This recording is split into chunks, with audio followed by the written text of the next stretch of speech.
Last हमने क्या क्या कर लिया था, जरा आप मुझे याद दिलाओगे? लास्ट टॉपिक क्या था?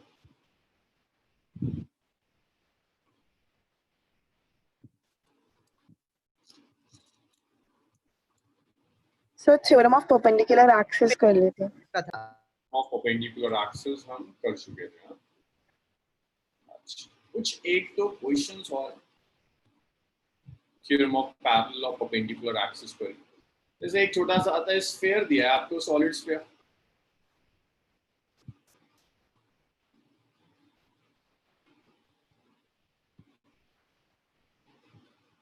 जैसे आपको एक सॉलिड स्फीयर दिया हो, सॉलिड स्फीयर का कुछ रेडियस है, रेडियस इज आर।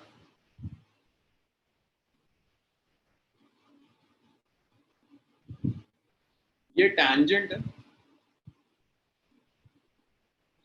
इस टैंजेंट से पास होता हुआ मोमेंट ऑफ इनर्शिया चाहिए।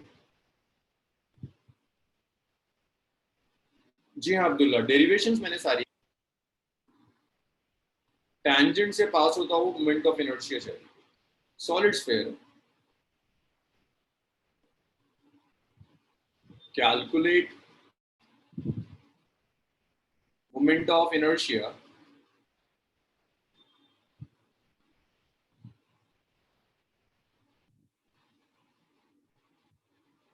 of a solid sphere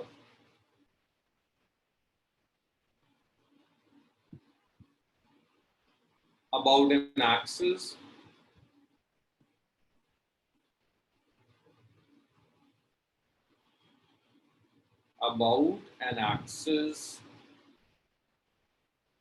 tangential to sphere.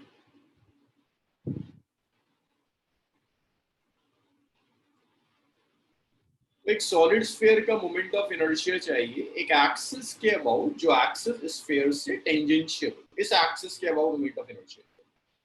तो देखिए उसके लिए आप theorem of parallel axis use कीजिए। इसके पैरेलल एक एक्सिस ले लीजिए जो सेंटर ऑफ मास से पास हो रहा है। This is ICM, this is new axis. New axis के अबाउट जो मोमेंट ऑफ इनर्शिया होगा, वो मोमेंट ऑफ इनर्शिया है सेंटर ऑफ मास के about plus total mass is its m are square. So ICM is 2/5. So I is 2/5 mr square plus mr square. तो I आ गया 7/5 mr square.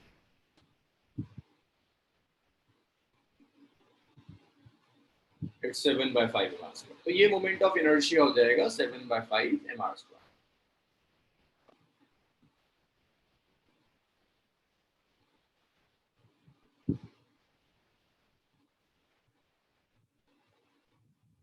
So ये moment of inertia sphere का about an axis tangential. अब मुझे एक बात बताओ, ये मुझे मानसविन बताएगा। मानसविन, रिंग में हमने कितने टाइप के टैंजेंट्स पढ़े थे, रिंग या डिस्क में? मानसविन,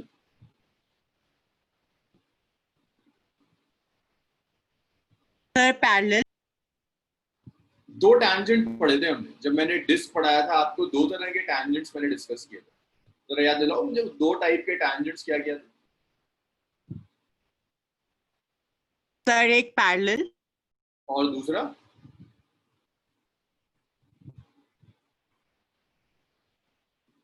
नहीं है, मानसविन को याद नहीं है। मेत्री बताएगी। मेत्री, कौन से दो टाइप के टैंजेंट्स थे? सर एक पैरेलल था और दूसरा एक परपेंडिकुलर एक्सिस थी। नहीं। कैस्पर, तुम बताओगे कौन से दो टाइप के? सर हाँ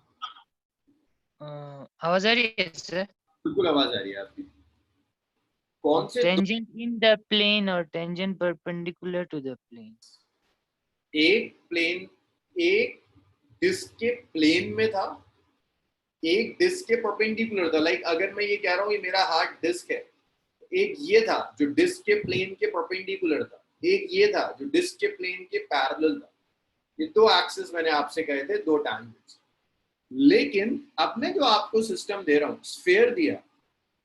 सो मनस्विन, फिर से आप बताइए, क्या स्फीयर में इनटू द प्लेन और perpendicular to the plane tangents हो सकते हैं? नहीं सर, क्यों नहीं हो सकते? क्योंकि वो सब जगह से सेम है। हाँ, sphere is a 3 dimensional body, तो यहाँ इन द प्लेन और परपेंडिकुलर द प्लेन दो चीज नहीं, तो एक ही आएगा। स्फीयर जब भी वो आपसे कहते हैं कि स्फीयर है, मोमेंट ऑफ इनर्शिया बताओ टैंजेंट के along, so that's always 7/5 mr² for a solid sphere. Hollow होगा तो चेंज हो जाएगा। यस गौरव बताइए।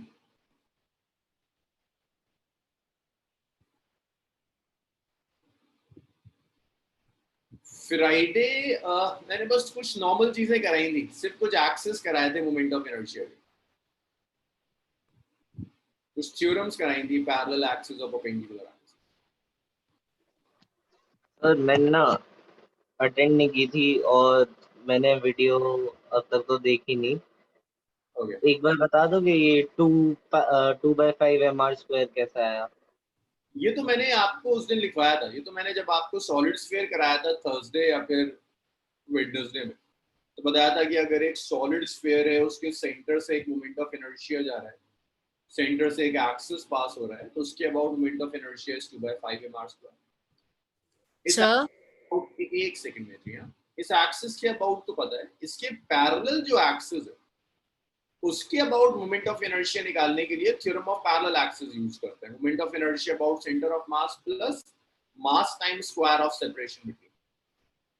सो आईसीएम 2/5 mr², तो डायरेक्ट लिस्ट बनाया था, mr² ऐड कर दिया 7/5 mr²।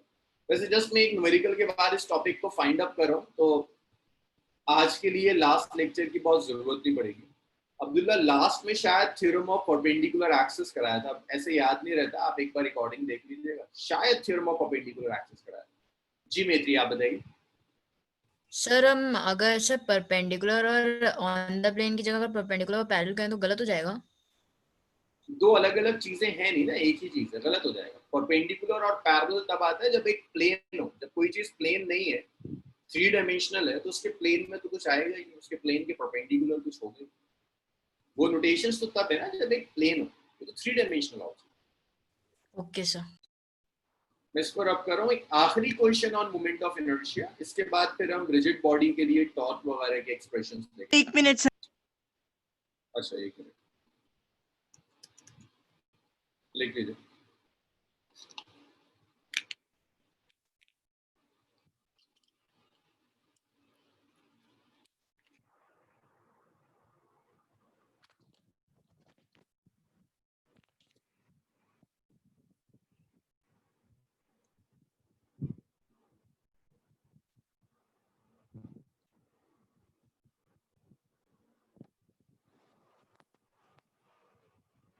हाँ जी मनस्विन, अब रब कर दूं? Yes sir.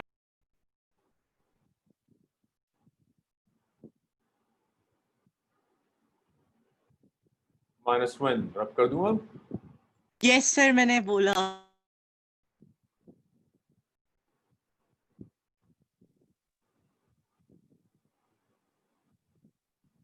चलिए मैं इसको रब कर रहा हूँ। नेक्स्ट देखिए, इसके बाद जो नेक्स्ट टॉपिक है, नेक्स्ट क्वेश्चन। अब अगर मैं आपको कई स्फीयर्स दे रहा हूं, so you have 4 spheres,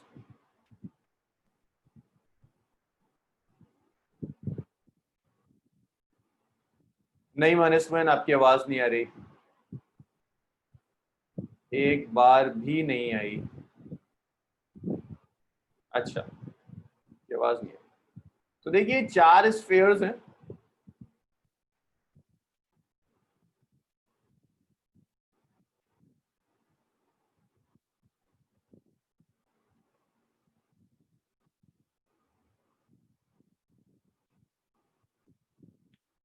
square के वर्टिसेस पे रखे हुए हैं।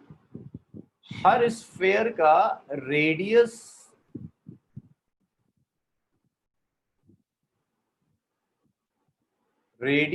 ए है और centre to centre separation b है।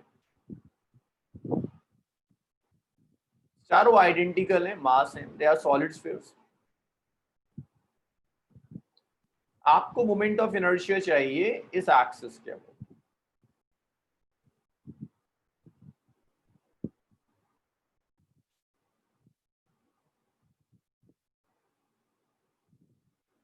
So 4 spheres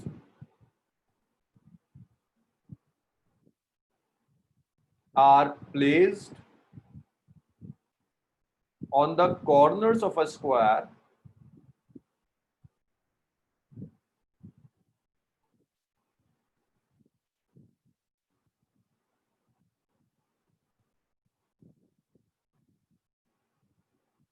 having each side B. Calculate moment of inertia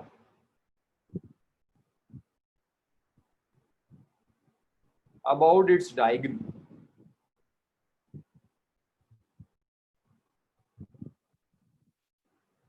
तो स्क्वायर के डायगोनल के अबाउट आपको मोमेंट ऑफ इनर्शिया कैलकुलेट करना।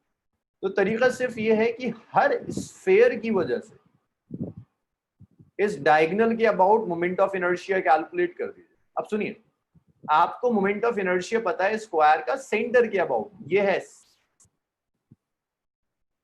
ये जो सेंटर से जो एक्सिस पास हो रहा है इसके अबाउट पता है आपको स्फेयर का 2/5 mr²।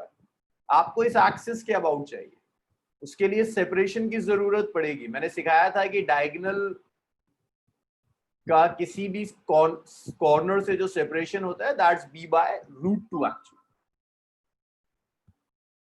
तो ये डायगोनल है, इस डायगोनल को मैं कह देता हूं दिस इज AB। दोबारा सुन लीजिए, 4 स्फीयर्स हैं, स्क्वायर के कॉर्नर्स पे रखे हैं, मोमेंट ऑफ इनर्शिया एक एक्सिस के अबाउट चाहिए which is the diagonal of the square. तो इस एक्सिस के about moment of inertia calculate करने का तरीका है हर स्फीयर की वजह से इस एक्सिस के अबाउट मोमेंट ऑफ इनर्शिया। अब स्फीयर का मोमेंट ऑफ इनर्शिया सेंटर के अबाउट तो पता होता है 2/5 mr²। नए एक्सिस के लिए theorem of parallel axis use कर सकते हैं। सो एक तो मैं डिटेल्स में लिखूंगा, फिर बाकी स्फीयर्स हम डायरेक्ट लिखना शुरू कर देंगे। Moment of inertia of sphere 1 about diagonal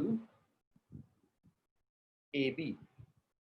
diagonal AB के अबाउट मोमेंट ऑफ इनर्शिया चाहिए। सो मोमेंट ऑफ इनर्शिया होगा I1 is ICM plus M, और इनके बीच में सेपरेशन है b/√2 का स्क्वायर। सो ICM है, ICM कितना होता है 2/5 ma², रेडियस तो A दिया हुआ है। सो ये I1 आ जाएगा, इट्स 2/5 ma²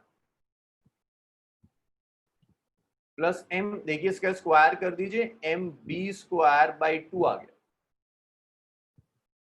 सो आप ऐसे लिख सकते हैं I1 आ गया, देखिए M ही कॉमन आ जाएगा, इसे आप ऐसे लिख दीजिए 2a²/5 plus b²/2। That's my first equation. मुझे इसमें बताइए यहां कोई प्रॉब्लम है?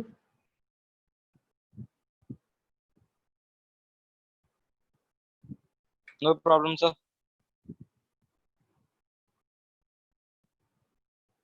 हाँ भाई अब्दुल्ला बताइए क्या परेशानी है? भाई ये तो मैंने पहले भी सिखाया था, अभी कुछ दिन पहले ही करा था कि स्क्वायर है, स्क्वायर की हर साइड b है, डायगोनल b√2 होता है, डायगोनल का हाफ b√2/2 होता है, b/√2 हो जाता है। ये तो सिखाया था मैंने।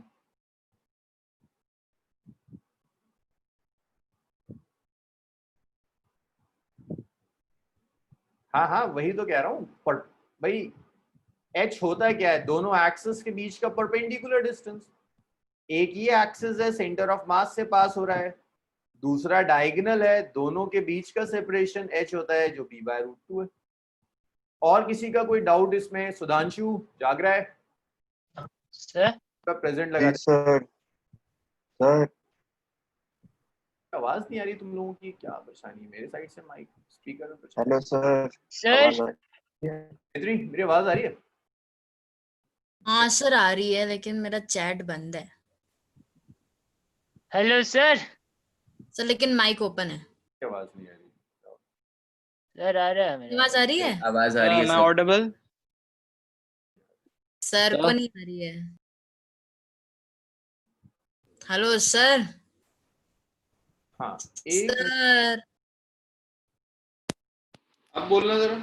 Hello sir. हेलो सर, आगे आगे आगे। Good evening sir. सर मैं बोल रही थी माइक ओपन है सर, आपको नहीं आ रही होगी। हाँ मेरा तो पता नहीं क्या हो रहा है मुझे। चलो खैर अब आ रही है, अब आ रही है। सर सर सर हाँ हाँ हाँ। सर वो moment of inertia her her sphere की वजह से उस एक्सिस पे कितना होगा, उन सब का स्केलर सम निकालेंगे। बिल्कुल। Okay sir. देखो 2 वाले स्फीयर का तो सेंटर से ही पास हो रहा है, डायगोनल तो 2 वाले में तो कुछ करना नहीं है। I2 को डायरेक्ट लिख देना है ma² नहीं 2ma², 2ma² डिवाइडेड बाय 5, ये दूसरा हो गया। और I3 क्या होगा, देखो I3 के लिए फिर वही काम करना होगा, सेंटर ऑफ मास के अबाउट निकालो, ICM, परपेंडिकुलर डिस्टेंस ले लो b/√2, तो I3 हो जाएगा ICM प्लस m b/√2 का स्क्वायर, तो I3 आ गया 2/5 ma² प्लस mb²/2, तो I3 आ गया, m कॉमन आ गया 2a²/5 प्लस b²/2, ये इक्वेशन नंबर 3 आ गई।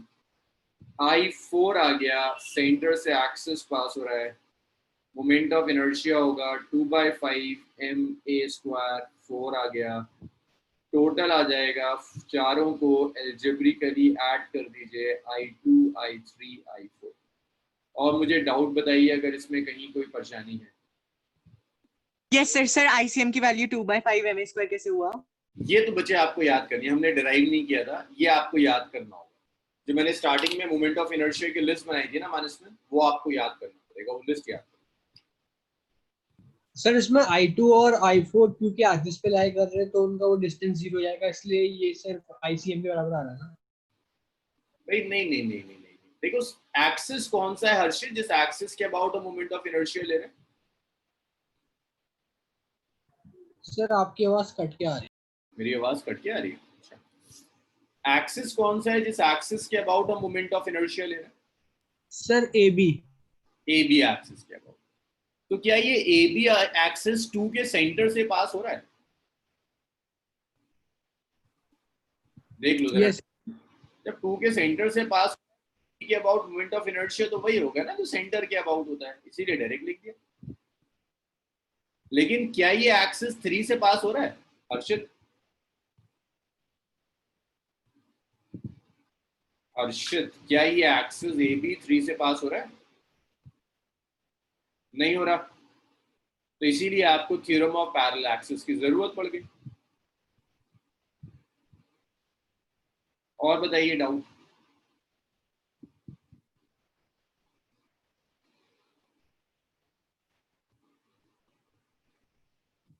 Sir I3 is equals to क्या लिखा है वहां पे?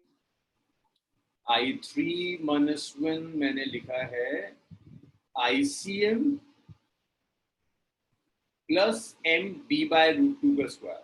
देखिए I3 बिल्कुल वैसी होगा ना जैसे I1 था, बिल्कुल वही रिपीट करा है। ICM 2/5 ma² रख दिया और ये mb²/2। सर आवाज आ रही है मेरी?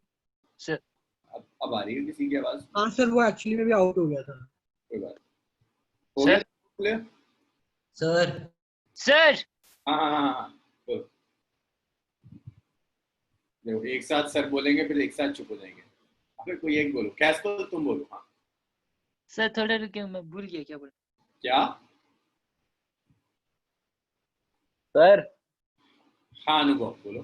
सर I1 और I3 का जो ये है आर परपेंडिकुलर एक्सिस के पास जो बना रहा है हमने, जी जी, तब वो दोनों सिंगल लाइन ही होनी चाहिए थी। वो एक ही बात है, आप वो एक लाइन ड्रॉ कर सकते हैं पीछे। सर हाँ सर वो यहाँ पर कोई सॉलिड या होलो बोल के लिखा नहीं है ना सर स्फीयर? मैंने ड्रॉ करा ना, देखो सॉलिड ड्रॉ करा, अच्छा, तो तुम्हें ऐसे ड्रॉ करो। वरना होलो कुछ अंदर कलर नहीं होगा। और वैसे अगर तुम्हें कुछ नहीं बता रहा ना कैस्पर, तो हमेशा सॉलिड लेना। Okay sir, yes sir. क्योंकि हॉलो कहता है ना तो शेल कहता है यूजुअली, अगर हॉलो मेंशन नहीं कर रहा तो स्फेरिकल शेल कहता सर सर है। हाँ यश, सर हम इनके इंडिविजुअल सेंटर ऑफ मासेस फिर उनका मोमेंट ऑफ इनर्शिया भी निकाल सकते हैं? हाँ बिल्कुल, सर ये भी निकाल लो। यहाँ निकालना चाहते हो इस एक्सिस के अबाउट चारों का है ना, यस सर। तो फिर तुम्हें थ्योरम ऑफ पैरेलल एक्सिस लगानी पड़ेगी कई बार। इसका तो 2/5 ma² होगा, इसके लिए क्या करना होगा 2/5 ma² प्लस mb/2 का स्क्वायर, इसके लिए भी यही करना होगा। लेकिन इसके लिए कितना करना होगा 2/5 ma² प्लस इन दोनों में सेपरेशन कितना है b√2। Yes sir. तो फिर वो h की जगह ना थ्योरम ऑफ पैरेलल एक्सिस में b√2। Yes sir. चलो कई लोगों का आंसर आया, मैं एक बार चेक कर लूं। सर ये आईसीएम की वैल्यू वाला कौन से क्लास में करवाया था? ये मैंने थर्सडे कराया, शायद थर्सडे तो थे तुम जगह। सर हाँ मित्री सर हमने I1 जी, सर कहाँ से कहाँ तक है? कहाँ से कहाँ तक नहीं होता। मतलब हाँ, मतलब हमने जब क्या कहते हैं उसको कैलकुलेट किया था, हाँ तो आपने वो वैसा बनाया ना पैरेलल टू बड़ी वाली एक्सिस BAB जो है, अच्छा वो वाला। सेंटर के अबाउट, इसके सेंटर से जितने भी एक्सिस पास करोगे किसी के भी अबाउट ले लो 2/5 ma²। सेंटर के about moment of inertia axis के अबाउट होता है, एक्सिस सेंटर से पास होता है। Yes sir. Total moment of inertia सब ऐड कर दो। I1 था, मैं अगर ऐड कर दूं I1 था 2ma² 5 प्लस mb² 2। I2 है 2/5 ma²। I3 भी वही है जो I1 था 2/5 ma² प्लस mb²/2। I4 भी वही है जो पहले था 2/5 ma²। तो टोटल मोमेंट ऑफ इनर्शिया आ गया 1 2 3 4, इन्हें ऐड कर दो तो 8/5 ma², mb² प्लस mb²। तो ये आंसर आ गया 8 ऐड कर 8/5 ma² प्लस mb²। सो ये किस किस का सही आ रहा था, कहाँ गया?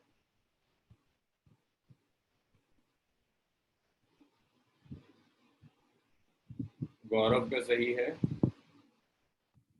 यश का सही है,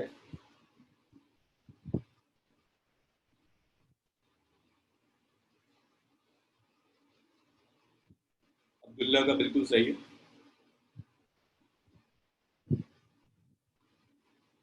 कैस्पल का बिल्कुल सही है।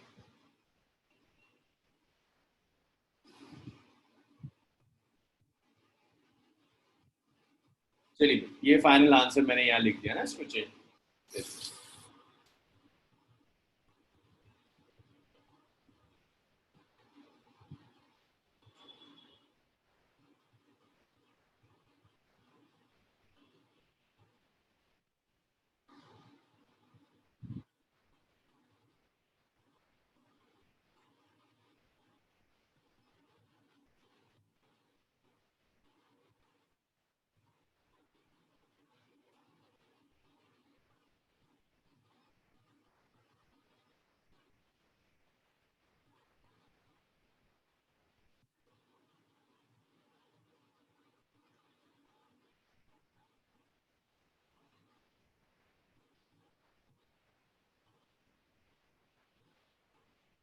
इतना लिख लिया आप लोगों ने, तो रब कर दूं इसको मैं? Yes sir. So that was about moment of inertia. कुछ और टाइप के क्वेश्चंस हैं जिसे हम फ्राइडे देखेंगे। So after moment of inertia the next is dynamics of rigid body. Dynamics of rigid body.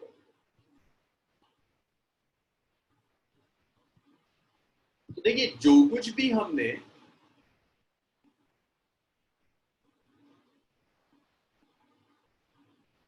Abdullah, मुझे डाउट अभी भेज दो, मैं देख लेता हूँ उसको। डायनामिक्स ऑफ रिजिड बॉडी में जो कुछ भी आपने चैप्टर नंबर 5 और 6 में किया था, लाइक लॉस ऑफ मोशन और वर्क एनर्जी इन पार में जो कुछ भी किया था, सारा का सारा आपको डायनामिक्स ऑफ रिजिड बॉडी में रिपीट करता है, but for a rotating body. तो देखो हमें करना क्या, आपने पढ़ा था ना लॉज ऑफ मोशन में मास पढ़ा था, मास की जगह आप मोमेंट ऑफ इनर्शिया यूज किया करेंगे। आपने मोमेंटम पढ़ा था, आपने पढ़ा था डिस्प्लेसमेंट, उसकी जगह आप एंगुलर डिस्प्लेसमेंट हो। आपने पढ़ा था वेलोसिटी, उसकी जगह आप एंगुलर वेलोसिटी लो। आपने एक्सेलरेशन पढ़ा था, उसकी जगह आप एंगुलर एक्सेलरेशन लेंगे। ये रुको, मैं ना इसका बिल्कुल चार्ट बना देता हूं ताकि तुम्हें हमेशा के लिए ये चीजें याद हो। तो dynamics of a rigid body,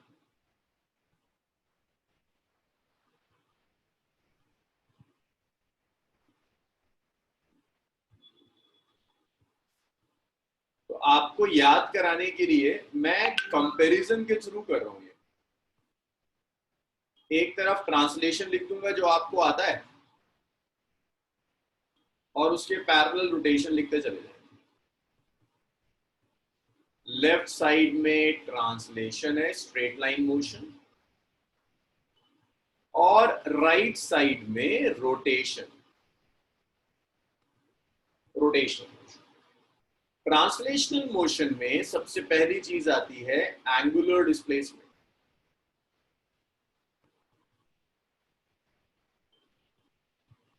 angular displacement जिसे आप थीटा से रिप्रेजेंट करें, सॉरी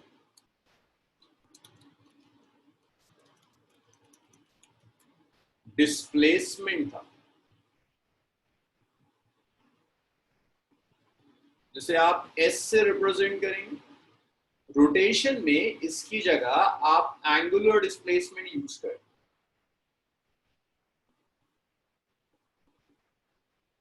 जिसे आप थीटा से रिप्रेजेंट करें। वेलोसिटी थी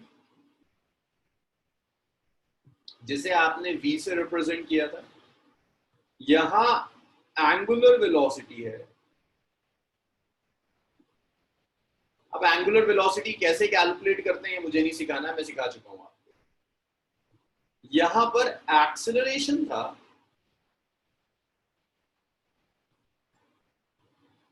रोटेशन में हमने एंगुलर एक्सेलरेशन बताया।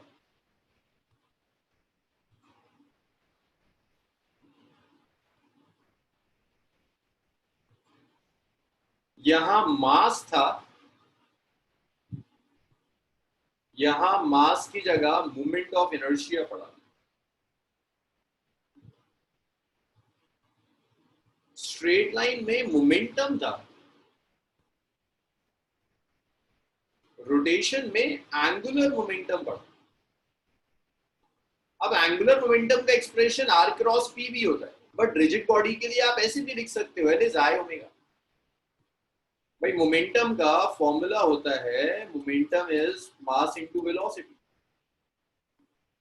तो जब आप रोटेशन में लिखोगे तो मास की जगह आप लिखेंगे मोमेंट ऑफ इनर्शिया, वेलोसिटी की जगह आप लिखेंगे एंगुलर वेलोसिटी, तो it's I omega.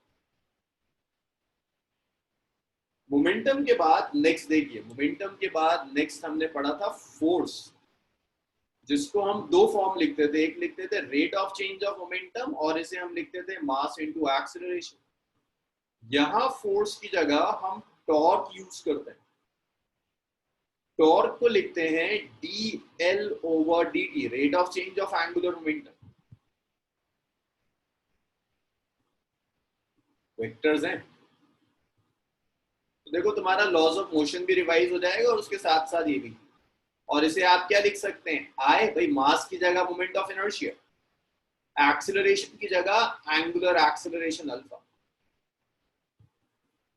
Straight line में फोर्स के बाद हमने पढ़ा था वर्क डन। वर्क डन के दो एक्सप्रेशंस थे, एक था एफ डॉट एस, इसे यूज करते थे कांस्टेंट फोर्स के लिए। एक और एक्सप्रेशन था वर्क डन का जिसे लिखते थे integral of F dot D x, इसे इंटीग्रेट करते थे x1 से x2 तक, और इसे हम यूज करते थे फॉर अ वेरिएबल फोर्स। 7। जब आप वर्क डन लिखोगे तो आप इसे लिख सकते हैं work done is F dot S, यहाँ आ जाएगा tau dot theta. Just analogue, force की जगह टॉर्क, लीनियर डिस्प्लेसमेंट की जगह angular displacement. This is for a constant torque. Work done को आप लिख सकते हैं integral of tau dot d theta. This is from angle theta 1 to angle theta 2. That is for a variable term. इतना जल्दी से लिख लो, फिर एक दो क्वांटिटीज और हैं। जस्ट एनालॉग है, स्ट्रेट लाइन में क्या होता था, रोटेशन में कैसा होता।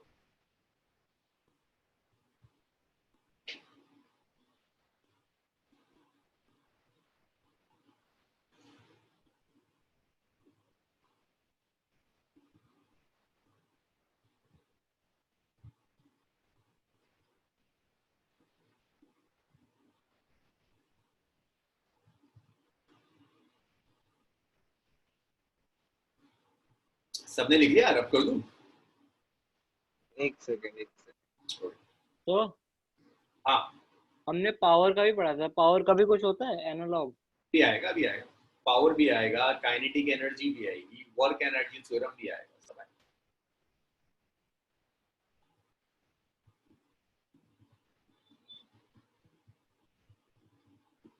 मतलब ये समझ लो, ये समरी है laws of motion, work energy in power की, और उसे रोटेशन में कैसे कन्वर्ट करें। लिखो लिखो लिखो, जब हो जाए तो बताना मुझे, इसको रब कर दो।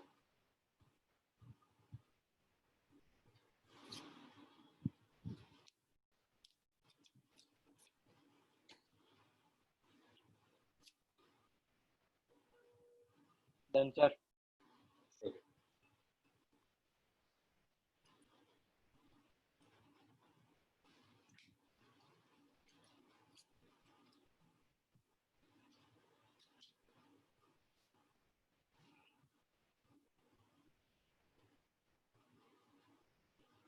चलिए, इसके बाद सिर्फ एक पावर, टॉर्क और वर्क एनर्जी थ्योरम सबने लिख लिया है, मैं इसको रब कर रहा हूं।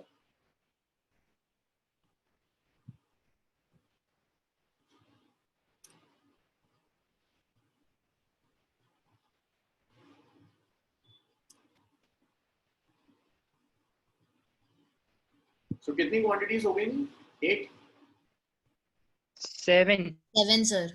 ये 8 होगी ना? सर ये 8 होगी। नेक्स्ट है kinetic energy.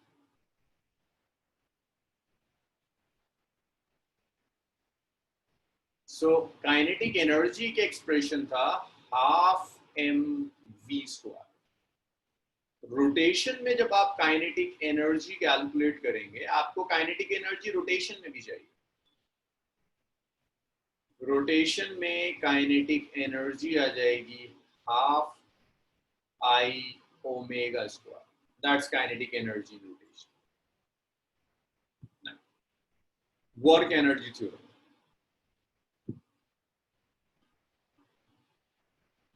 Work energy theorem. Work done था change in kinetic energy. भाई वो work energy theorem ऐसे ही रहेगा यहाँ।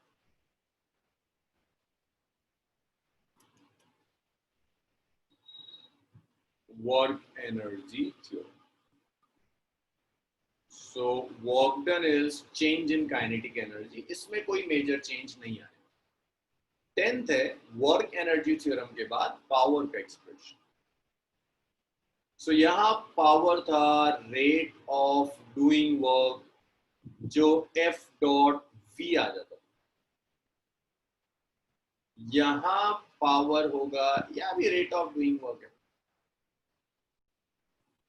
बट अब फोर्स की जगह टॉर्क आ जाएगा और V की जगह ओमेगा आ जाएगा। यूनिट वही रहेगी, यहाँ भी यूनिट वॉट थी, तो यहाँ भी यूनिट सेम रहेगी, यहाँ भी यूनिट वॉट। बाकी सारी क्वांटिटीज की यूनिट्स जब मैं डिस्कस कर रहा था तो बता चुका। काइनेटिक एनर्जी की यूनिट यहाँ भी जूल होगी, एनर्जी है तो रोटेशन में भी जूल रहेगा। चलिए इतना लिख लीजिए, न्यूमेरिकल्स करेंगे इसके बाद, जल्दी से लिख लो। Done sir. भाई सब लिख लो जल्दी।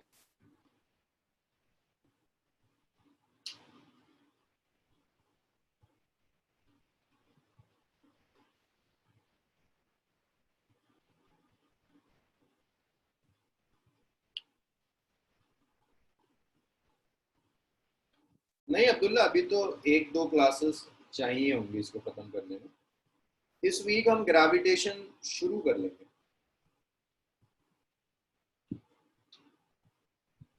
तो जी अनुभव बताइए। पोटेंशियल एनर्जी का भी वो एनालॉग होगा? नहीं, वो पोटेंशियल एनर्जी का सेम रहेगा, कुछ नया नहीं।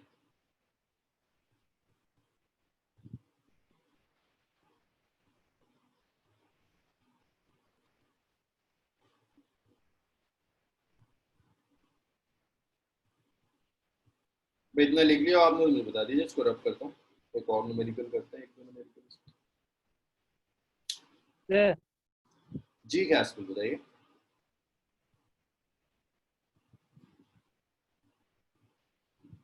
हाँ कैस्कुल मैं सुन रहा हूँ। मैं कहता हूँ बताइए तो गायब हो जाते हैं सब।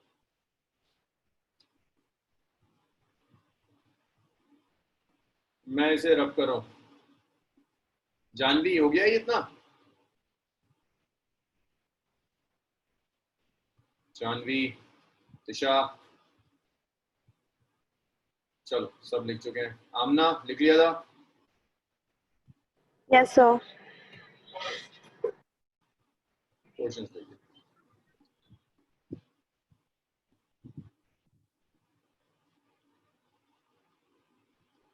A chord of negligible mass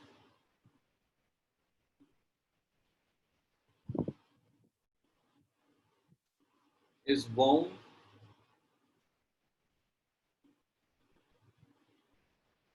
round the rim of a flywheel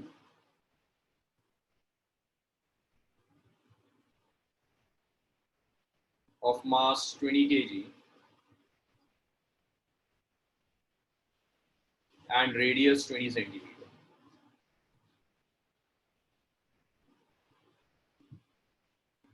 A steady pull of 25 Newton is applied on the cord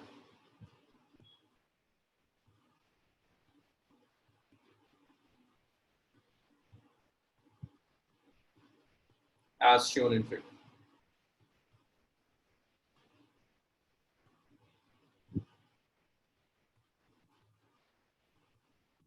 Wheel is mounted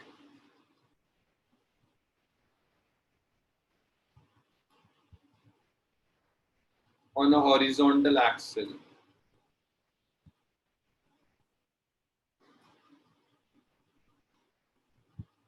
A bar.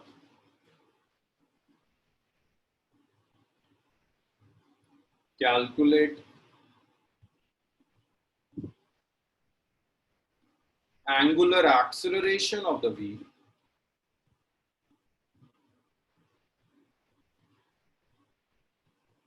B bar.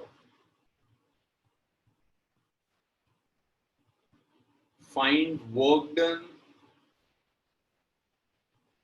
by the pull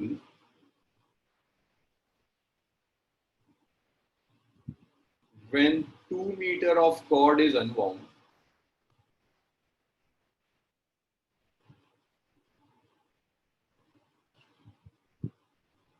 Also find kinetic energy of wheel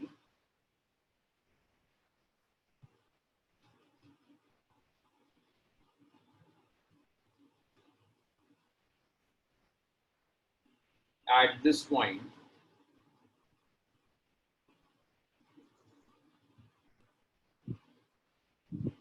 assume that it starts from rest. भाई NCERT की problem है. Assume that wheel starts from rest.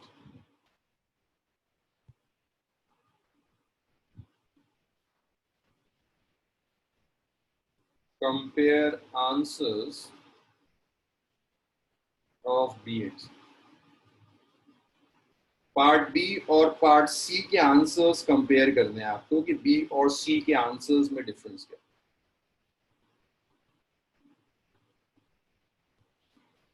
Question लिखिए, मुझे सब कुछ रब करना होगा क्योंकि अभी इसमें तो व्हील भी ड्रॉ करके दिखाना है कि कैसा है। क्वेश्चन लिख लीजिए, जो इंपॉर्टेंट डेटा है वो मैं लिख लेता हूँ, मैं रब कर दूंगा। अभी अब्दुल्ला मिल जाएगा, मतलब बस इसको लिख लो। अभी मैं जरा ड्रॉ करूंगा ना तो आपको दिख जाएगा, इसको लिख लो बस क्वेश्चन।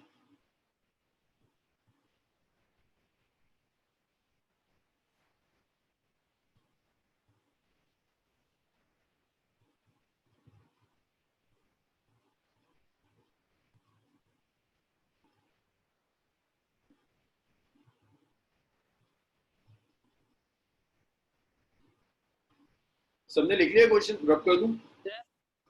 जी सर जब मैं आउट हो गया था, मैं ये पूछ रहा था कि पोटेंशियल एनर्जी में हाफ के x2 माइनस x1 स्क्वायर होता है ना सर, स्प्रिंग का पोटेंशियल एनर्जी। उसमें अगर रोटेशन में जाएंगे तो θ2 माइनस θ1 नहीं होगा? नहीं, अगर वहां कुछ चेंज आएगा ना, तो अगर तुम स्प्रिंग को रोटेट भी कर रहे हो, ठीक है, तो उस स्प्रिंग की लेंथ में तो कुछ चेंज आएगा।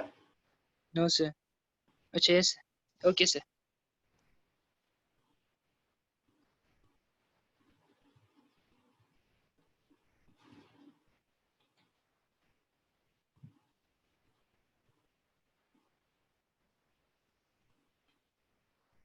Done sir. चलिए, सब लिख चुके हैं क्वेश्चन, मैं क्वेश्चन रब कर रहा हूँ। बस मुझे याद दिलाते रहना क्या क्या कैलकुलेट करना है। पहले एंगुलर एक्सेलरेशन चाहिए, फिर वर्क डन चाहिए, फिर काइनेटिक एनर्जी।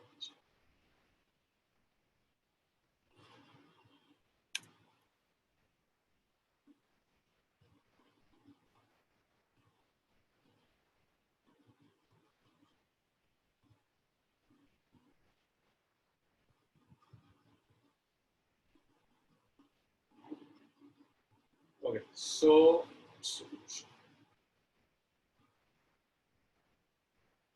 आपको व्हील का मोमेंट ऑफ इनर्शिया चाहिए। सो व्हील का जो मोमेंट ऑफ इनर्शिया है, wheel is basically a disc, it's half mr square. So moment of inertia is half. अच्छा, पहले आपको ये दिखा दूं कि सिस्टम दिखता कैसे।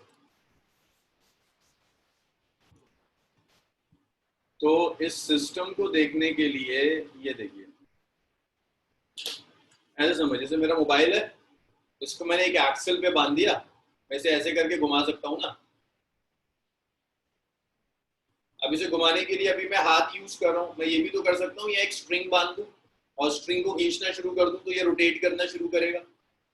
ऐसे कर सकता हूँ ना कि ये इस मोबाइल फोन में ऐसे करके मैंने स्ट्रिंग बांध दी। मेरे पास बॉटल नहीं है, इसे समझ लो डस्टर है, ऐसे लगा दिया मैंने। अब इसको खींचूंगा स्ट्रिंग को तो डस्टर रोटेट करेगा, खींचता चला जाऊंगा, अगर ये फिक्स्ड एक जगह तो ये रोटेट करेगा। बस ये प्रॉब्लम। तो आपने एक डिस्क ली हुई है, उस डिस्क से एक स्ट्रिंग बांध दी और उसको खींच रहे हो। अरे वो लट्टू आता है, घुमाया है या घूमते हुए देखा है? Yes sir. भाई कैस्पल, लद्दाख में होता है लट्टू, घुमाते हैं? नहीं होता सर, देखा है सर पर। चल अब मैं आऊंगा तेरे लट्टू लेकर आऊंगा।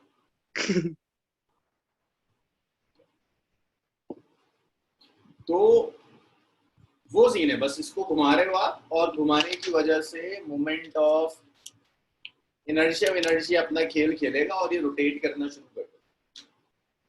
उसको मैं ड्रॉ करके आपको दिखा देता हूँ कि ये कहाँ गया। ये डिस्क है, ये अच्छे कलर की, ये डिस्क है, ये डिस्क फिक्स्ड है। इसको ना आपने ऐसे करके दीवार में फिक्स कर दिया। एक व्हील मान लो, व्हील लिया और उसे लेकर दीवार में फिक्स कर दिया। इसके ऊपर आपने वायर बाउंड करी हुई है, बहुत सारी वायर बाउंड करी, और उस वायर को पकड़कर नीचे खींच लो, और इस वायर को पकड़कर नीचे से खींच लो। ये पूरा खेल, डिस्क का रेडियस है 20 सेंटीमीटर। फोर्स जो लगाई है, कितनी फोर्स लगाई है? 25 न्यूटन। 25 न्यूटन। यहाँ फोर्स लगा, तो ये बेहतर होगा, इसको मैं ऐसे यहाँ से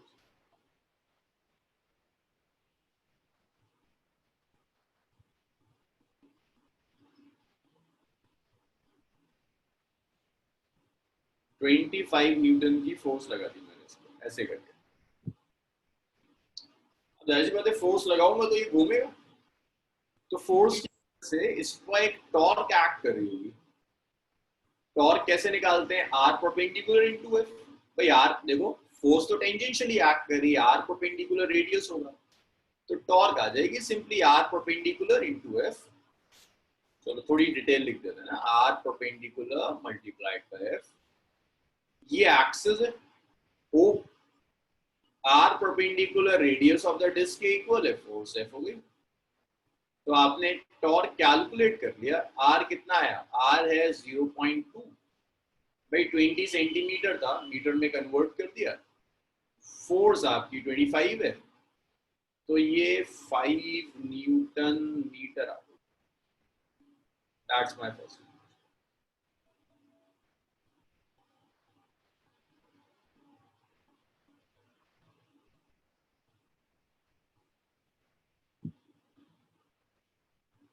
हाँ उल्टा ही हो, गौरव ने सही बोला।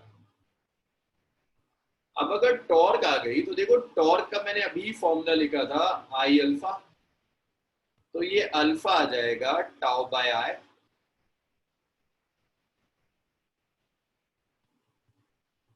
सो अल्फा आ गया, टाउ तो आपको पता है, आई आपको कैलकुलेट करना। I is M are square by,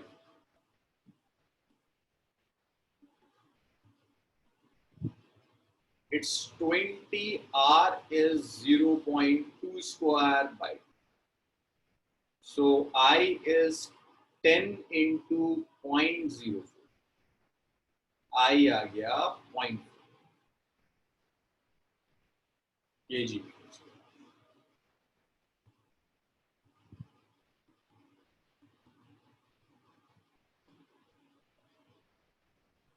ji Abdullah, wheel का मोमेंट ऑफ इनर्शिया वही होता है जो डिस्क का मोमेंट ऑफ इनर्शिया होता है, mr स्क्वायर बाय।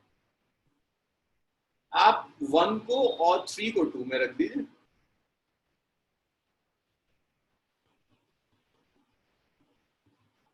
तो आपका अल्फा आ जाएगा, टॉर्क है 5 और ये है 0.4, तो 5 बाय 0.4 हो जाएगा 50 by 4, 50 by 4 means 25 by 2, which is 12.5 radian per second square.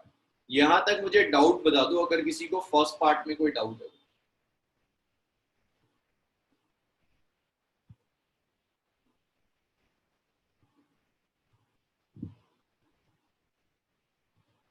अरे कोई डाउट है फर्स्ट पार्ट में? तो मेरी आवाज ही नहीं आ रही आप लोगों को? नहीं सर, डाउट आ रही है सर। डाउट नहीं है? नहीं सर।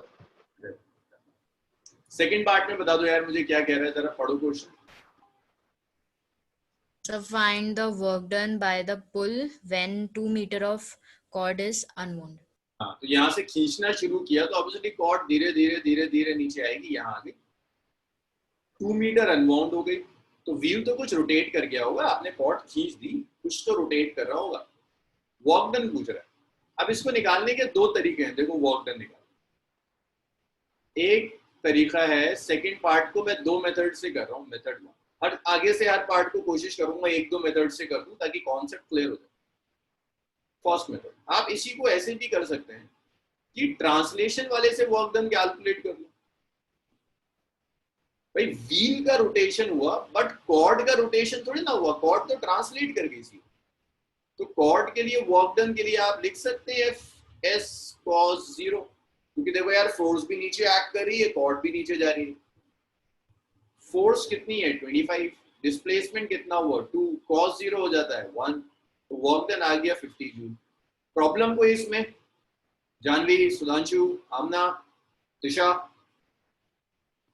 दिव्यांशी? No. हाँ सर। No sir. सर अब इसी काम को ना आप रोटेशन से भी कर सकते हैं। अच्छा, किसी को कोई डाउट नहीं था ना? अब तो मेरे सवाल का मेरे को एक चीज पूछनी थी हाँ, बोलो। सर। जब हम इसको नीचे खींच रहे हैं, हमें वर्क डन व्हील का नहीं देखना कितनी बार सर्कल हुआ है और कितने वर्क डन कौन करता है, व्हील या वो एजेंसी जो फोर्स अप्लाई करती है? गौरव, जो फोर्स अप्लाई करती है। सप्लाई कौन कर रहा है फोर्स? जो मैंने 25 न्यूटन की फोर्स है ना, तो वर्क डन इज 25 न्यूटन का चाहिए। हाँ जी। मैंने 25 न्यूटन का वर्क डन ले लिया, इसी फोर्स की वजह से टॉर्क भी आ रही। Okay sir. तो जो रोटेट कर रहा है टॉर्क आ रही है, तो लॉजिक ये कहता है कि वर्क डन में फोर्स के ट्रांसलेशन से करूं, या मैं वर्क डन फोर्स की वजह से जो टॉर्क आ रही है उस टॉर्क के रोटेशन से करूं। वर्क डन सेम रहना चाहिए। बताओ, लगता है नहीं लगता? जबरदस्त फिलहाल अगर लगता है गलत तो बोलो नहीं लगता। नहीं लगता। नहीं लगता। देखो, ये जो फोर्स है, ये फोर्स इसे यहां से यहां तक उठा के लिया, ट्रांसलेट कर दिया ना, तो फोर्स ने ट्रांसलेशन में कुछ वर्क डन किया। अब इस व्हील का ट्रांसलेशन, सॉरी, इस रोप का ट्रांसलेशन और व्हील का रोटेशन, गौरव, इंडिपेंडेंट है या डिपेंड, एक दूसरे से कनेक्टेड होगा? सर कनेक्टेड है। कनेक्टेड है ना, तो यार वर्क डन भी तो कनेक्टेड होना चाहिए। ट्रांसलेशन और व्हील का रोटेशन इंडिपेंडेंट नहीं है, एक दूसरे से कनेक्टेड है। तो वर्क डन ट्रांसलेशन का और वर्क डन रोटेशन का ये भी तो कनेक्ट होना चाहिए। हाँ जी। इक्वल होगा या नहीं होगा यार, वो तो आर्ग्यूमेंट से तुम्हें समझाना मुश्किल है, किसी को भी समझाना मुश्किल है। तो उसको हम वर्क डन को हम मैथमेटिकली करके देख लेते हैं कि सेम आता है। अब एक परेशानी और है, मैं मेथड 2 अगर यूज करूं, रोटेशन, ये कोई बहुत ही समझदार बच्चा बताएगा मुझे। रोटेशन, तो इसके लिए मुझे चाहिए angle rotated by wheel when cord displaced by 2 meter or when cord unwind by 2 meter। कहाँ गई जानवी? जानवी, मेरी आवाज आ रही है तुम्हें? देखो, मेरी आवाज ही नहीं पहुंच रही। जानवी, मेरी आवाज आ रही है? अच्छा, आ रही है, बहुत बढ़िया। बच्चे बस मुझे ये बता दो कि जब इसको मैंने 2 मीटर अनवाइंड किया ना, कॉर्ड को 2 मीटर नीचे खींचा, तो व्हील ने कितना एंगल कवर किया होगा, कितना रोटेट हुआ होगा व्हील, बस मुझे ये बता दो कि जब मैं कॉर्ड को 2 मीटर नीचे लेकर आता हूं तो व्हील कितना रोटेट हुआ, कितने एंगल से, कैसे कैलकुलेट कर सकते? और नहीं आता जान 180? अरे नहीं 180। कोई और बताओ मुझे, इसमें तो गलत बता दिया। अब्दुल्ला, तुम ट्राई करोगे? 2 पाई? अरे नहीं, जरूरी थोड़ा ना यार कितने में एक ही पूरे घूम ही जाए। सर्कमफेरेंस निकाल कर क्या फायदा होगा? Angular displacement upon 360। तो पता ही नहीं ना, वही तो निकालना है, वो एंगुलर डिस्प्लेसमेंट है कितना। हाँ, थीटा वाला फॉर्मूला लगा सकते हैं फिर, पर टाइम भी नहीं पता। अरे तुम्हें देखो सब आंसर आ गए, मानस का आ गया, यश का आ गया, एस्पल का आ गया। लेंथ कितनी है? 2 मीटर। लीनियर डिस्प्लेसमेंट है ना 2 मीटर, linear displacement. Linear displacement is 2 मीटर। Radius is 0.2 centimetre. Linear displacement होता है theta into R. Linear displacement is angular displacement multiplied by radius. Theta आ गया L बाय आर। क्लियर है? ये रिलेशन है लीनियर और angular. L is theta r, तो थीटा आ गया L बाय आर। L है भाई 2, R है 0.2, तो ये चला गया यहाँ, थीटा आ गया 10 रेडियन, 10 रेडियन आ गया। अब अगर थीटा आ गया और टॉर्क भी पता है, टॉर्क कितनी पता है, टॉर्क है कितनी आई थी 5 न्यूटन, यार वर्क डन आ जाएगा ना, वर्क डन रोटेशन से निकालो टाउ थीटा, तो 5 इंटू 10, तो देखो फिर से आ गया 50 जूल।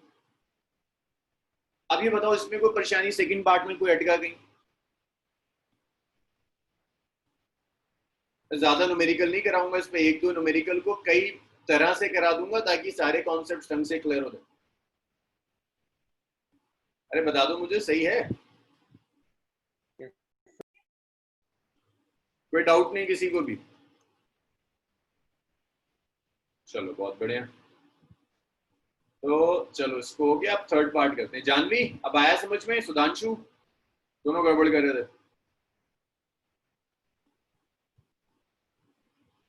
चलिए थर्ड पार्ट में क्या पूछ रहा है, काइनेटिक एनर्जी।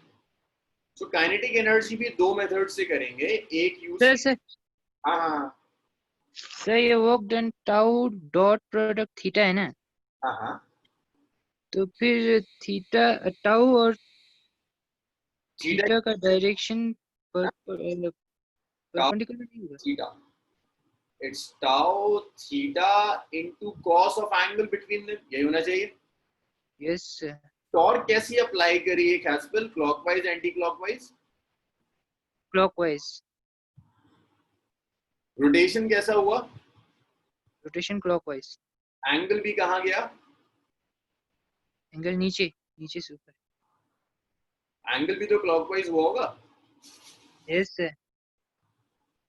तो दोनों में एंगल कितना आ गया? Okay sir, okay sir. पर सर वो टॉर्क तो एक्सियल वेक्टर होता है ना? हाँ हाँ एक्सियल वेक्टर, अगर क्लॉकवाइज है इसका मतलब इनवर्स, यस या क्लॉकवाइज मींस इनवर्स, दोनों एक्सियल वेक्टर्स। Okay sir. तुम्हें अगर अच्छा लगे तो क्लॉकवाइज क्लॉकवाइज देख लो, अच्छा नहीं लग रहा तो इनवर्स इनवर्स ले लो, एंगल तो दोनों में सेम जीरो दिखेगा। Okay sir. अब मेथड 1 देखो यार, मेथड 1 में वर्क एनर्जी थ्योरम यूज कर लेते हैं। Work energy theorem, work energy theorem कहता है वर्क डन होता है change in kinetic energy, so work done होता है final kinetic energy minus initial kinetic energy. Work done आ गया 50 joule, final kinetic energy calculate करनी थी, इनिशियली रेस्ट में आ गया, तुम्हें पता चल गया काइनेटिक एनर्जी कितनी आ गई, 50 जूल आ गई। और इसे मेथड 2 से करेंगे, अब जगह है नहीं कैसे करेंगे, जल्दी लिखो इतना, फिर करते हैं सेकंड मेथड। और डाउट्स बताते रहो अगर यहां कहीं कोई परेशानी रह गई है तो।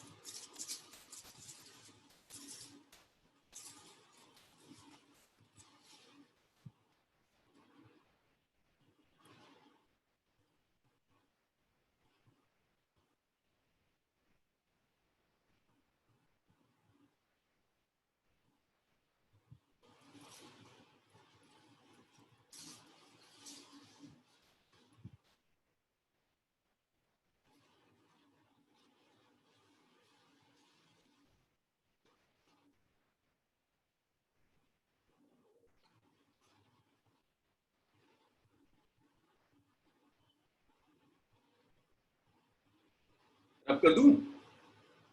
Sir yes management. सर इसमें थीटा की वैल्यू तो 10 रेडियन निकाली है, फिर उसके बाद वहां कॉस को 0 क्यों लिया है?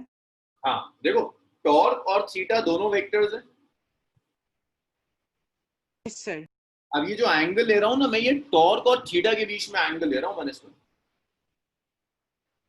ये जो ये है यहां जो मैं लिख रहा हूं ना cos 0, that's angle between torque and angular displacement. Torque भी क्लॉकवाइज, एंगुलर डिस्प्लेसमेंट भी क्लॉकवाइज, दोनों में एंगल कितना होगा 0। दो थीटा है, अब ये बताओ मुझे मैनेजमेंट नहीं बताना, एक एंगुलर डिस्प्लेसमेंट है क्लॉकवाइज, एक एंगुलर डिस्प्लेसमेंट है एंटी क्लॉकवाइज, इन दोनों में एंगल क्या होगा मैनेजमेंट? पॉजिटिव या नेगेटिव में ना मतलब कि 30 40 50 90 100 180 280, एक क्लॉकवाइज एक anti clockwise.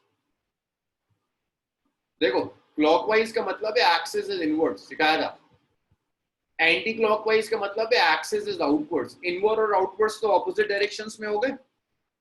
Yes sir. Angle कितना आ गया? 180। 180। हाँ, तो ऐसे मैं एंगल ले रहा हूँ। ये जो एंगुलर वेक्टर्स है, एक्सियल वेक्टर्स है तो वेक्टर्स ना, इनमें भी तो कुछ एंगल होगा। Yes sir. चलो इतना लिख डालो, जल्दी से लिख डालो इतना। अब कौन आया इसमें? आर्यन।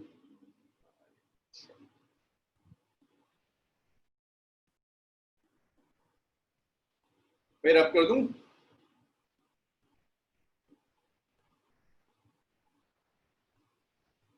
लिखो यस सर। देखो देखो, अभी कुछ लोग लिख रहे हैं, लिखने दो।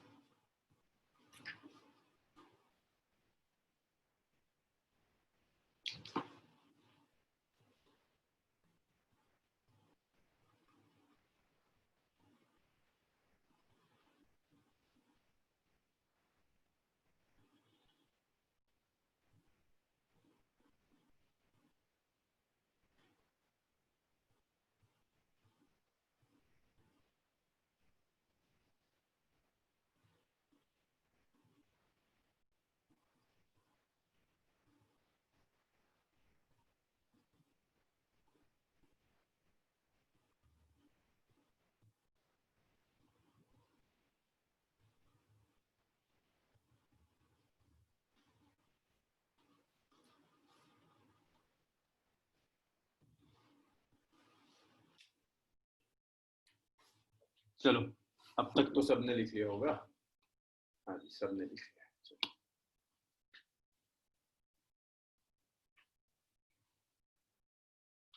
Done sir. नेक्स्ट देखिए भाई, नेक्स्ट देखिए। और मेथड हो सकता है इसे कैलकुलेट करने का, और वो मेथड ये होगा कि मोमेंट ऑफ इनर्शिया तो हम जानते हैं, हम किसी तरह से एंगुलर वेलोसिटी कैलकुलेट कर देंगे।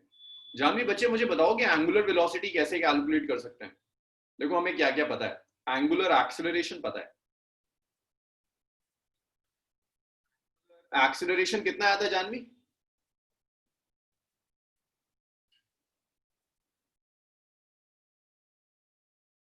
यार तुम लोग जब जवाब नहीं देते हो तो। हाँ 12.5 पर सेकंड स्क्वायर।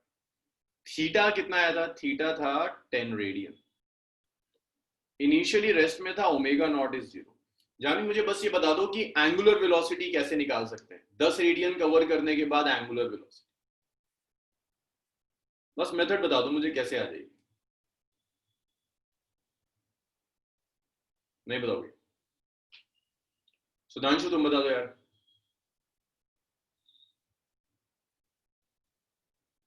नहीं, और कोई नहीं बताएगा। दिव्यांशी तुम बताओ जरा, कैसे आएगी एंगुलर वेलोसिटी? ओमेगा चाहिए मुझे।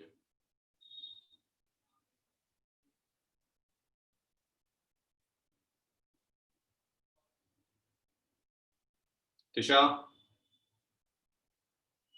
तिशा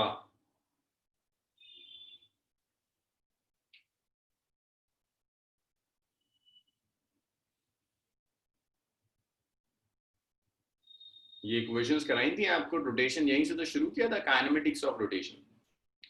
वैल्यू रख दीजिए omega square, omega naught is 0 square, 2 into alpha which is 12.5 into theta which is 10। भाई मैं हर क्लास में शायद ये कहता हूँ, जब तक आप सेल्फ स्टडी नहीं करेंगे बड़ा मुश्किल हो जाएगा। ओमेगा आ गया √500। काइनेटिक एनर्जी है half I omega square. So kinetic energy है half I, moment of inertia I is. Sir हाँ सर वो 250 होना चाहिए। अच्छा यस 250 है। आई बता दो यार, मोमेंट ऑफ इनर्शिया कितना था? 0.4 sir. 0.4 sir. 0.4 into omega square is 250। So 2 into 0.2 तो 50 आ गया। अब तुम जहां से चाहो कर लो कैलकुलेट, बात एक ही है। तुम्हें वर्क एनर्जी थ्योरम अच्छी लग रही है वहां से कर लो, नहीं लग रहा तो दूसरे मेथड से कर लो। इतना लिख लो, फिर एक कॉन्सेप्ट और करेंगे।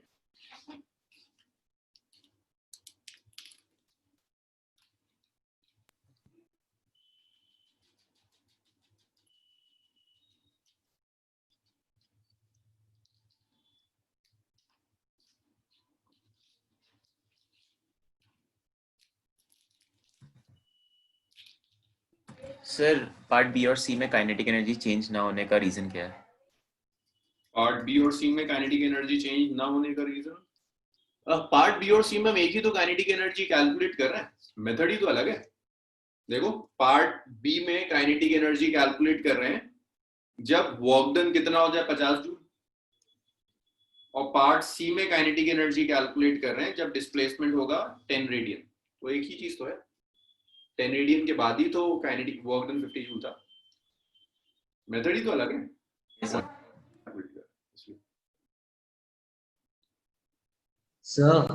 हाँ जी सर ये पार्ट भी हम ट्रांसलेशन मोशन लेके कर सकते हैं? ये पार्ट ट्रांसलेशन, हाँ v निकाल लो, v is equal to r omega use कर लो, हो जाएगा।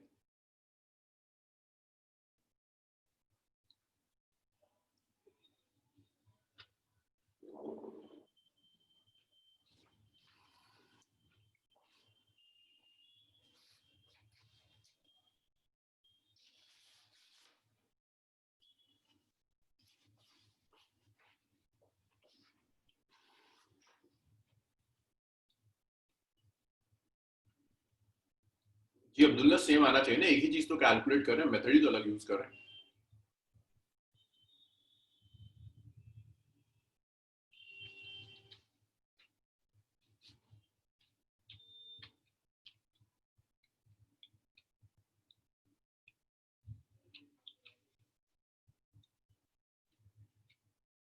चलिए इसको रब कर दें, आगे बढ़े।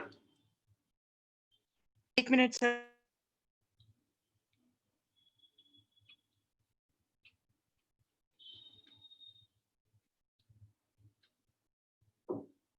मैं जवाब इतना लिख लेना मुझे जाइए।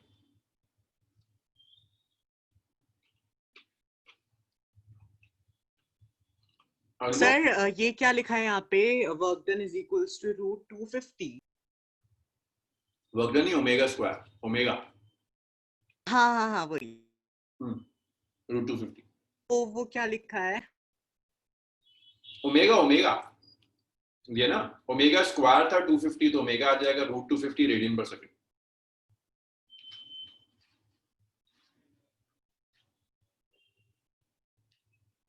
सर मेरा क्वेश्चन, जरा मेथड 1 देखना, थर्ड पार्ट में।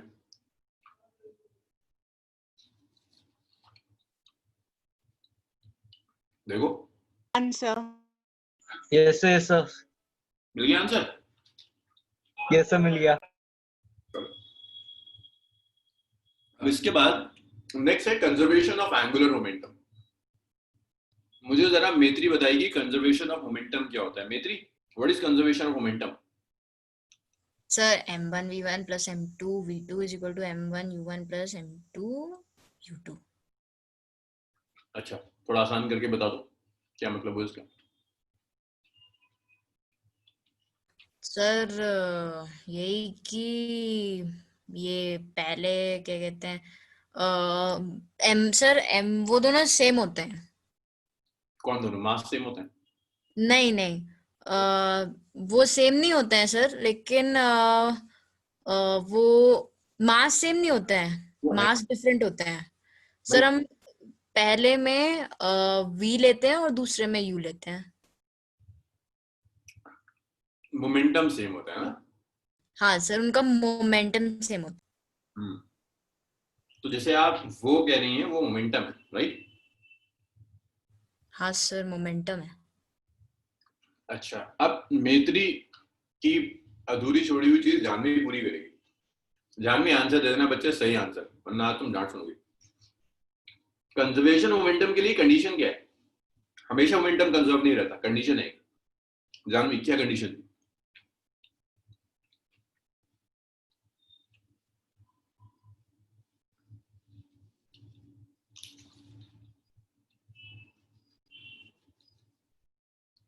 अरे अब भी नहीं आंसर।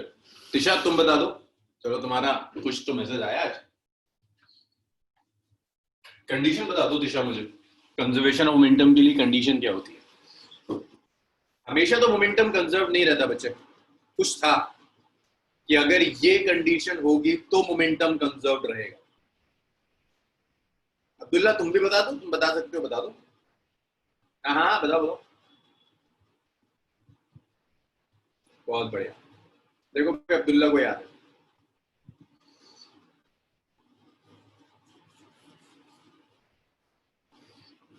अब जानवी देखो, अगर तुम ये सब छोटी छोटी चीजें भूल जाओगी ना तो फिर तो परेशानी आएगी। फिजिक्स बड़ा इन्वॉल्व टॉपिक है।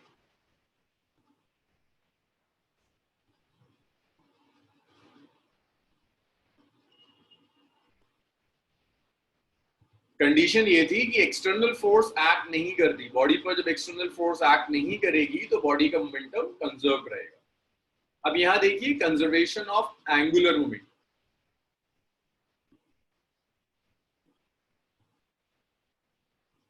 Conservation of angular momentum. तो कंजर्वेशन ऑफ एंगुलर मोमेंटम कहता है कि अगर एक्सटर्नल टॉर्क एक्ट ना करे तो आपका एंगुलर मोमेंटम कंजर्व रहेगा। ये कहता है for an isolated system,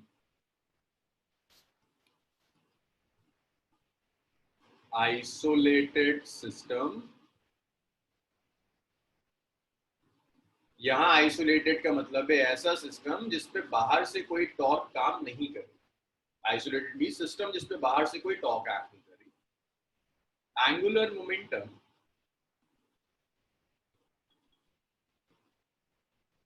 remains conserved।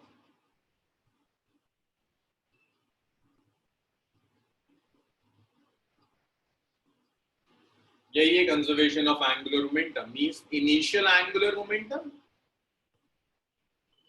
Janvi कल तुमसे मैं फिर पूछूंगा, ये याद रखना, आइसोलेटेड का मतलब है torque external is zero, which is equal to final angular momentum, torque is initial और final angular momentum conserve।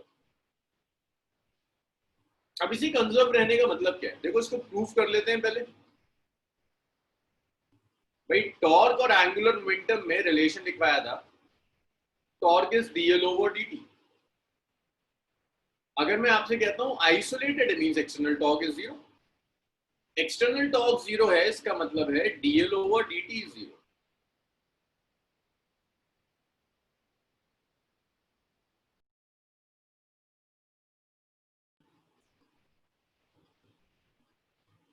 dl over dt is zero, इसका मतलब है L is constant। L constant है, L वेरी नहीं कर। तो ये है कंजर्वेशन ऑफ एंगुलर। अब देखो L को आप क्या लिख सकते हो, L कांस्टेंट है, इसको आप लिख सकते हो L is I omega. Moment of inertia into omega is constant. I omega constant होने का मतलब है कि initial angular momentum is equal to final angular. ना रहा कि I1 omega 1 would be equal to I2 omega. इतना लिखिए फिर हम आगे डिस्कस करें।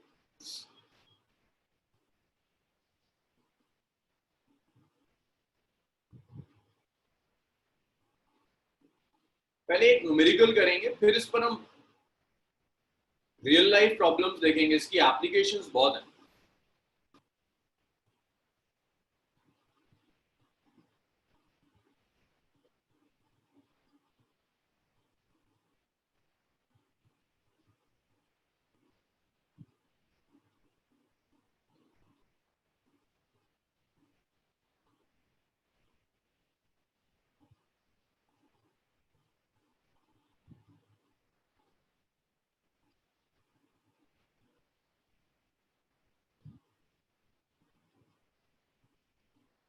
रब कर दूं ये? Yes sir. चलिए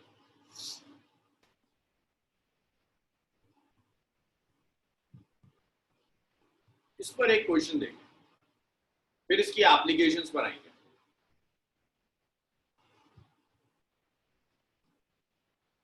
calculate angular velocity of rotation of earth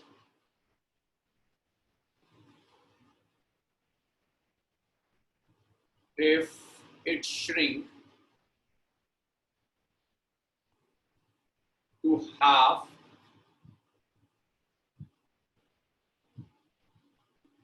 not angular velocity, और इसको खींच दो. Calculate time period of rotation of earth.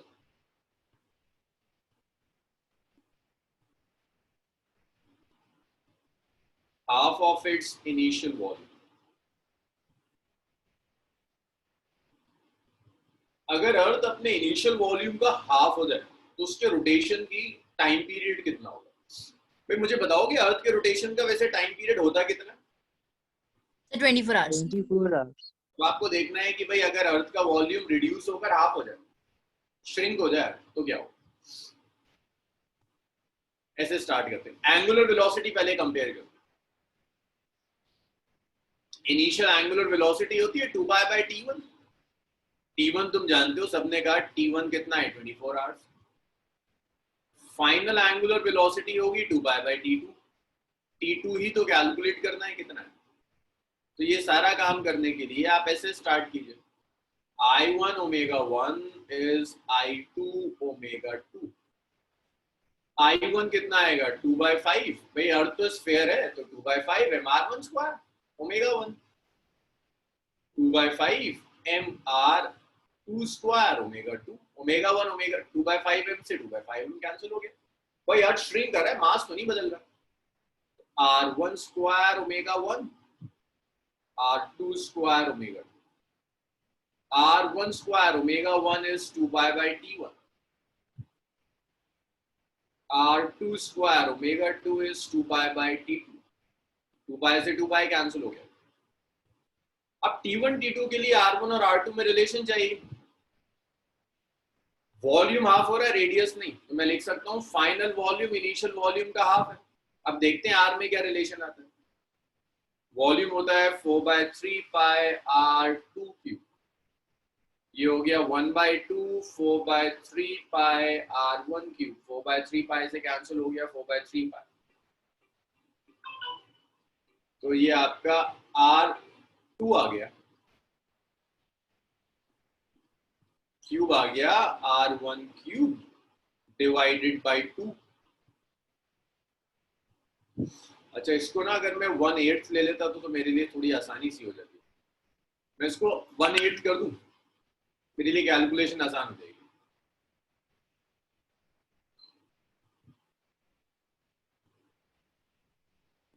One by 8 of इस इनिशियल वॉल्यूम. तो ये 8 आ जाएगा, ये 8 आ जाएगा, ये 8 आ जाएगा. आप क्यूब रूट लोगे तो r2 आ जाएगा r1/2. अगर ये 1/8, इसे मैं 1 कह देता हूं. नहीं, इसे मैं 1 कह दूंगा और इसे मैं 2 कह दूंगा. 2 को 1 में रख देते हैं. सो ये आ गया r1 square divided by t1 is r2. r2 is r1/2 whole square into 1/t2. r1 square से r1 स्क्वायर चला गया, ये बच गया 1/t1 is t2/8. सर वो 2 क्यों है? जी सर वो 2 क्यों है? एक सेकंड, एक मिनट. सर वो 8 होना चाहिए ना मेरे ख्याल से. एक minute. r2 square into 1/t. हाँ, अब बताओ. सर जो आपने 2 करा है वो बता दीजिए. ये जो r2 है, ये r2 कितना आया? r1/2 आया. Yes sir. तो r2 की जगह r1/2 रख दिया. हाँ यस सर. और ये थोड़ी सी गड़बड़ हो गई. 1/t is 1/4t2. Cross multiply 4t2 is t1. t2 कर दो t1/4. t2 कर दो t1 कितना है? 24r/4. t2 कर दो 6r. तो जो अर्थ का रोटेशन का टाइम पीरियड 24 आवर्स है वो 6 आवर्स रह जाएगा. जल्दी लिख लो, मेरी क्लास है नेक्स्ट में रब कर रहा हूँ. इसे जल्दी लिखो, मैं रब कर रहा हूँ. सर क्वेश्चन 4/3 अभी कोई क्वेश्चन नहीं, कल होगा. इसको स्क्रीनशॉट ले लो, कल मुझसे जब मैं स्टार्ट करूं तो मुझसे पूछ लेना. क्या डाउट रह गया? अभी नहीं हो पाएगा मेरी। Yes sir. Thank you sir. Okay bye bye. इसका स्क्रीनशॉट ले लो, मैं रब कर रहा हूँ सब। Thank you sir. सर मैं कल पूछूं? हाँ कल पूछना, जो भी डाउट है जो पूछना है कल पूछना। Okay sir, bye sir, thank you sir. Bye sir.